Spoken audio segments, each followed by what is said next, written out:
আর যেহেতু আমরা crash course করছি, ক্র্যাশ কোর্সের সিলেবাসে তোমরা দেখেছোই যে আমাদের পুরো সিলেবাসটা কমিয়ে টেক্সট বুকে অনেক ছোট করে দেওয়া হয়েছে।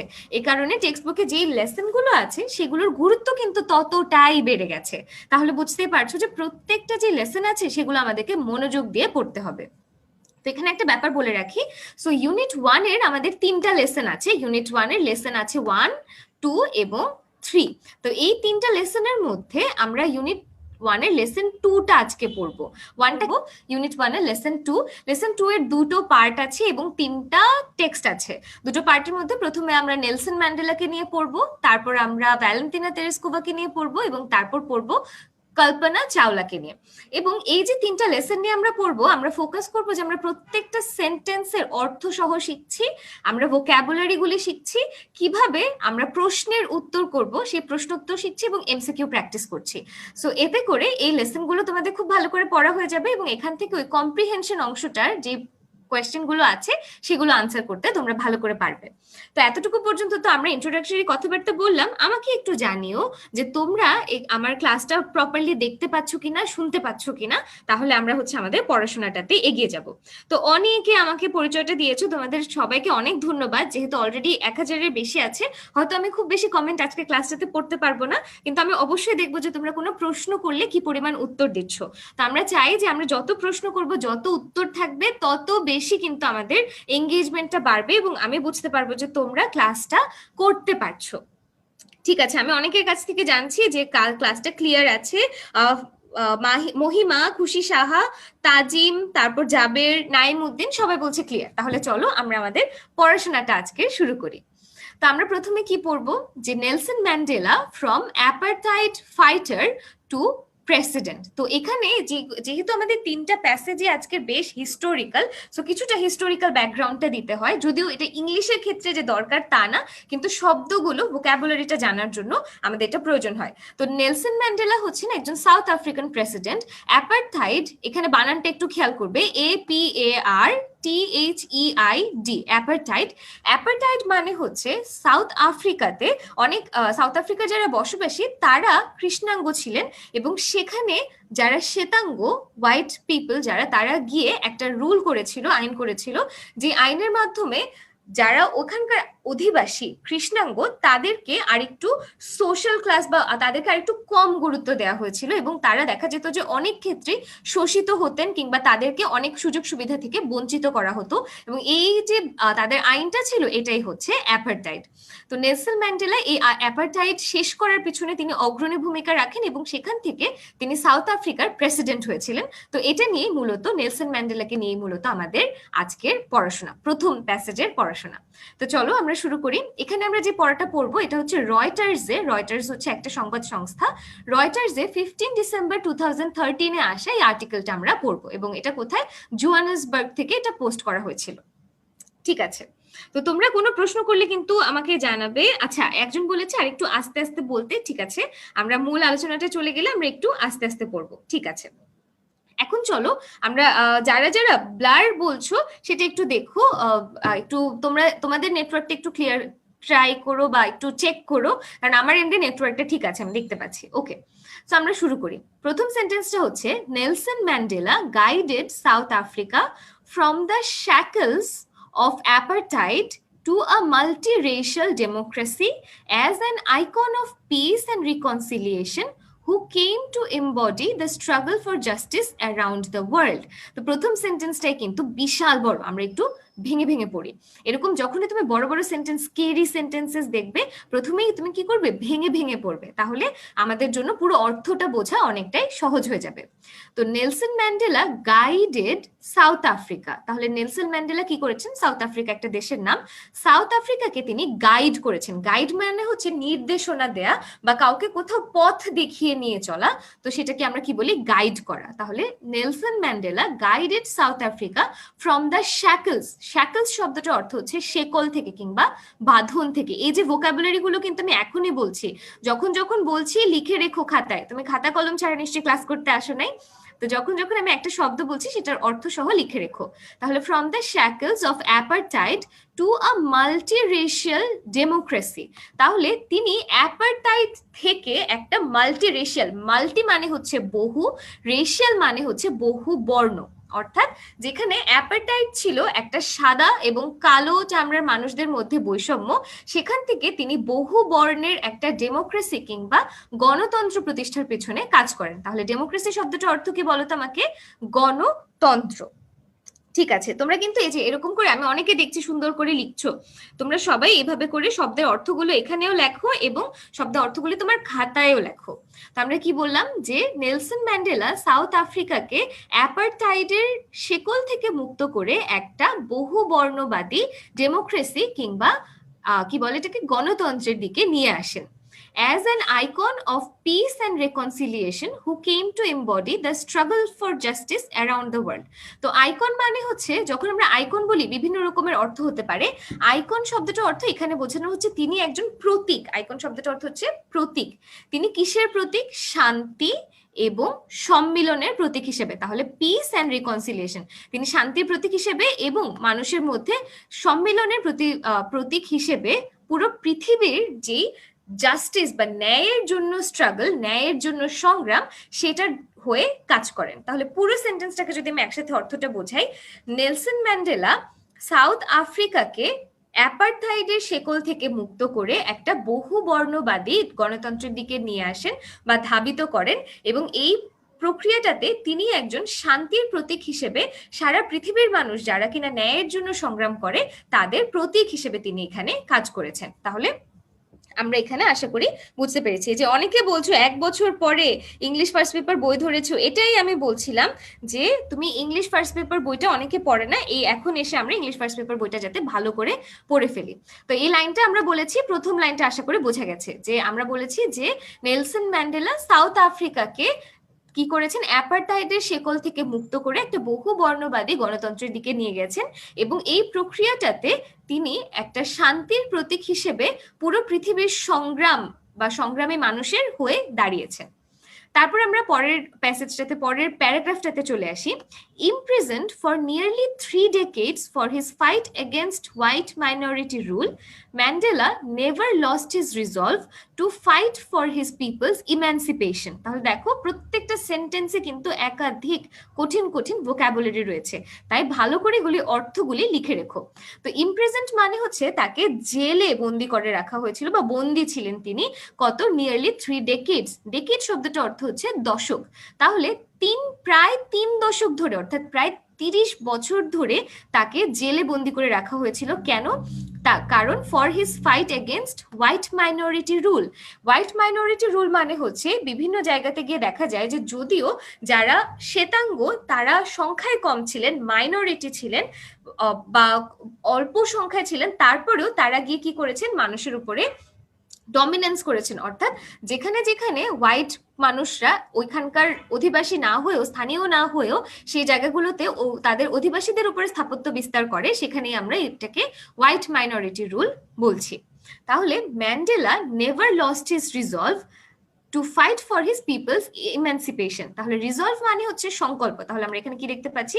রিজলভ ওয়ার্ডটা, রিজলভ মানে হচ্ছে সংকল্প, fight for his people's emancipation. Emancipation শব্দটা অর্থ হচ্ছে মুক্তি। ভালো করে এটা লিখে রাখো, ইমানসিপেশন শব্দটা হচ্ছে মুক্তি।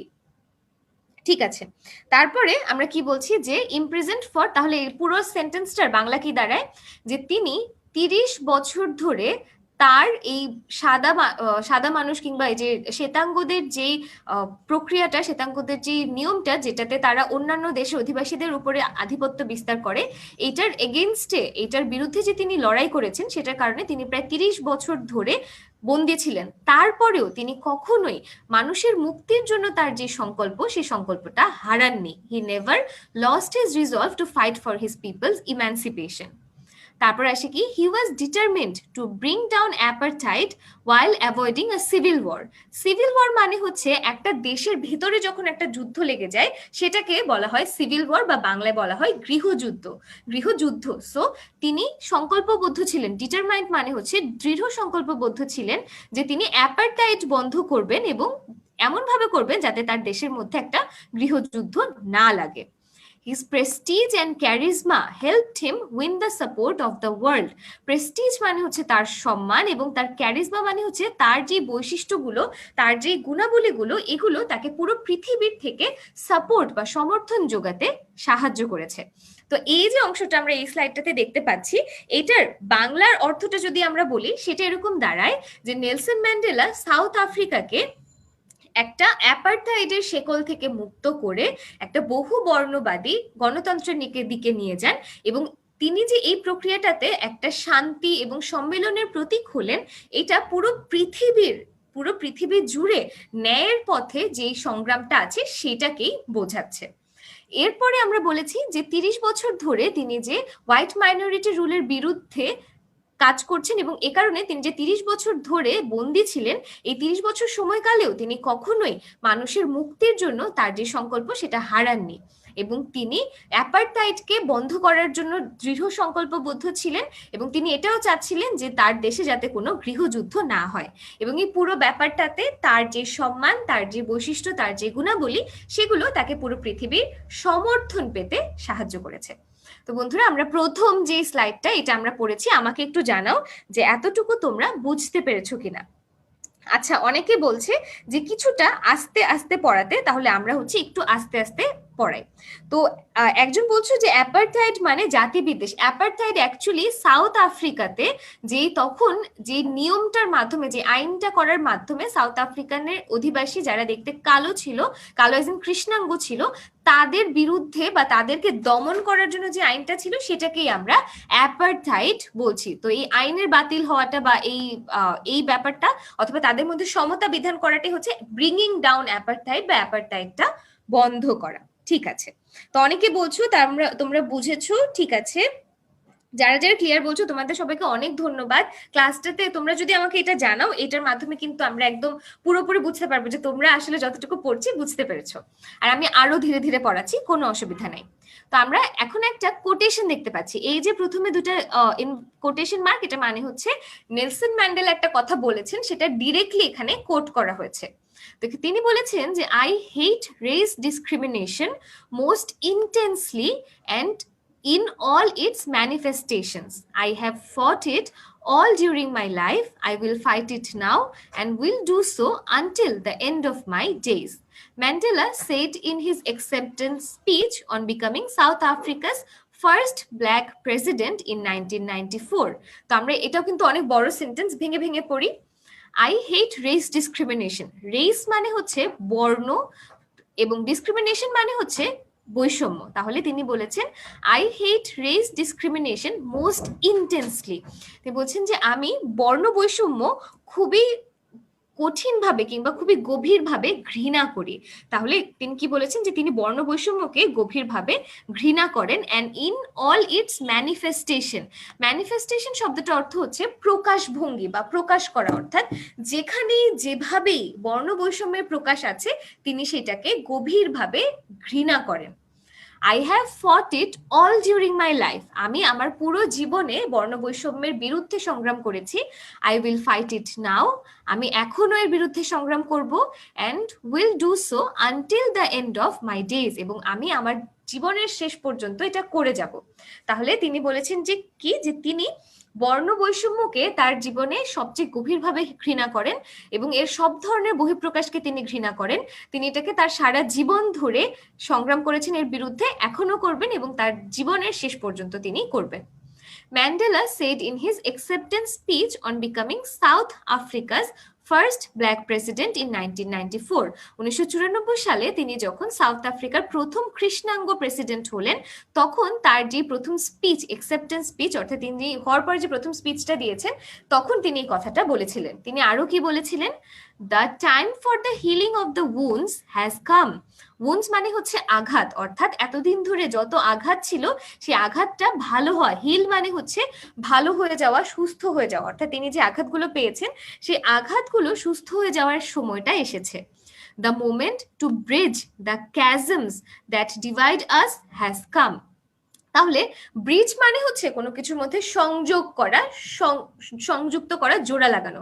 ক্যাজম শব্দটার অর্থ হচ্ছে এখানে CHASMS। ক্যাজমস মানে হচ্ছে গ্যাপ গুলো বা ভিতরের ঘাটতিগুলো, অর্থাৎ যেই ঘাটতিগুলো আমাদেরকে আলাদা করে রাখছিল সেগুলোকে সংযুক্ত করে দেওয়ার সময় হয়েছে। তো এই অংশটাতে আমরা কি বলছি, নেলসন ম্যান্ডেলা তার প্রেসিডেন্ট হওয়ার পরে অ্যাকসেপ্টেন্স স্পিচে যা যা বলেছিলেন সেগুলো নিয়ে আমরা কথা বলছি। তিনি বলেছেন যে তিনি তার জীবনে সবচাইতে বেশি ঘৃণা করেন বা খুবই গভীরভাবে ঘৃণা করেন বর্ণ বৈষম্যকে এবং এর সব ধরনের বহিঃপ্রকাশকে। তিনি সেটা তার সারা জীবন ধরে সংগ্রাম করেছেন এর বিরুদ্ধে, এখনো করবেন, তার জীবনের শেষ পর্যন্ত করবেন। তিনি আরো বলেছেন যে যত আঘাত তারা পেয়েছেন সেই আঘাতগুলো সব ঠিক হয়ে যাওয়ার কিংবা আঘাতগুলো থেকে পরিত্রাণ পাওয়ার সময় এখন হয়েছে, এবং যেই ঘাটতিগুলো আমাদেরকে বিভক্ত করছিল, আলাদা করছিল, সেগুলো জোড়া লাগানোর সময় হয়েছে। এবং তারপর তিনি বলেছেন, we have at last achieved hour political emancipation. Emancipation শব্দটা অর্থ ঝটপট করে একটু বলো। ইমানসিপেশন শব্দটা কিন্তু আমরা অনেকবার এর আগে বলেছি। তো আমরা বলছি কি, ইমানসিপেশনের আমরা এর আগে অর্থটা বলেছি, তুমি ঝটপট করে অর্থটা লেখো। আর পলিটিক্যাল শব্দটার অর্থ আমরা জানি রাজনৈতিক। তো আমরা বলেছি যে we have at last achieved hour political emancipation. আমরা শেষ পর্যন্ত আমাদের রাজনৈতিক ইমানসিপেশন শব্দটার অর্থ, এই যে অর্থটা পাওয়া শুরু করেছি, অনেকে বলছে আশিস রঞ্জন, হেলাল উদ্দিন, তারপর সোহানুর রহমান সোহান, আব্দুল আহাদ, সেলিম রেজা, সবাই বলছে কি মুক্তি। নাসরিন বলছে মুক্তি। ইমানসিপেশন মানে মুক্তি। অর্থাৎ এই সেন্টেন্সটার বাংলা দাঁড়ায় যে আমরা শেষ পর্যন্ত আমরা রাজনৈতিক মুক্তি অর্জন করতে পেরেছি। অ্যাচিভ শব্দটা অর্থ অর্জন করা। আমরা শেষ পর্যন্ত রাজনৈতিক মুক্তি অর্জন করতে পেরেছি। তারপরের অংশে বলেছে, in 1993 Mandela was awarded the Nobel peace prize. তাহলে 1993 সালে ম্যান্ডেলাকে নোবেল শান্তি পুরস্কার দেওয়া হয়। An honour he shared with FW de Klerk. যে সম্মানটা তিনি আরো একজন ব্যক্তির সাথে শেয়ার করেছিলেন, যার নাম কি FW ডি ক্লার্ক। এটা অর্থ হচ্ছে 1993 সালে এই যে নোবেল পিস প্রাইজ বা নোবেল শান্তি পুরস্কারের কথা বলছি, এটা FW ডি ক্লার্ক এবং নেলসন ম্যান্ডেলাকে একত্রে দেয়া হয়। এবং এই FW ডি ক্লার্ক কে ছিলেন? The white African leader who had ফ্রিড him from prison 3 years earlier and negotiated the end of apartheid। তাহলে FW ডি ক্লার্ক তিনি একজন হোয়াইট আফ্রিকান লিডার, অর্থাৎ তিনি শ্বেতাঙ্গ ছিলেন এবং জাতিতে আফ্রিকান ছিলেন। তিনি একজন শ্বেতাঙ্গ আফ্রিকান নেতা ছিলেন, যিনি তার 3 বছর আগে অর্থাৎ 1990 সালে নেলসন ম্যান্ডেলাকে জেল থেকে, কারাগার থেকে মুক্ত করেন। প্রিজন শব্দটা অর্থ হচ্ছে কারাগার। তিনি নেলসন ম্যান্ডেলাকে কারাগার থেকে মুক্ত করেন এবং অ্যাপারথাইড যে শেষ হবে সেটার শেষটা তিনি নেগোশিয়েট করেন। নেগোশিয়েটের সঠিক বাংলাটা হয় আসলে দরদাম করা, কিংবা নেগোশিয়েটের সঠিক বাংলাটা হয় আসলে কারোর সাথে কোনো কিছু নিয়ে অনেকক্ষণ কথা বলার মাধ্যমে কোনো একটা ফলাফলে পৌঁছানো। তো এই নেগোশিয়েট করে তিনি কি করছেন, অ্যাপারথাইড শেষ করেছিলেন। তো এখানে নেলসন ম্যান্ডেলা এবং FW ডি ক্লার্ক তাদের দুজনের সম্মিলিত প্রচেষ্টায় আমরা দেখতে পাচ্ছি অ্যাপারথাইড শেষ হয়েছিল। এই কারণে তাদের দুজনকে একসাথে নোবেল শান্তি পুরস্কারটা দেয়া হয়েছিল। ঠিক আছে, এখন আমরা পরবর্তীতে চলে আসি। তোমাদের কোনো প্রশ্ন থাকলে, কোথাও না বুঝলে কিন্তু আমাকে জানাবে। নেগোশিয়েট মানে মীমাংসা করা হতে পারে, আলোচনা করা হতে পারে। এটা অ্যাকচুয়ালি এরকম দাঁড়ায় যে দুটা পক্ষের মধ্যে অনেকক্ষণ আলোচনার মাধ্যমে কোনো একটা সলিউশনে পৌঁছানো, এটাকে আমরা নেগোশিয়েট করা বলে থাকি। ঠিক আছে, ওকে। তো এখন আমরা পরবর্তী অংশে চলে আসি।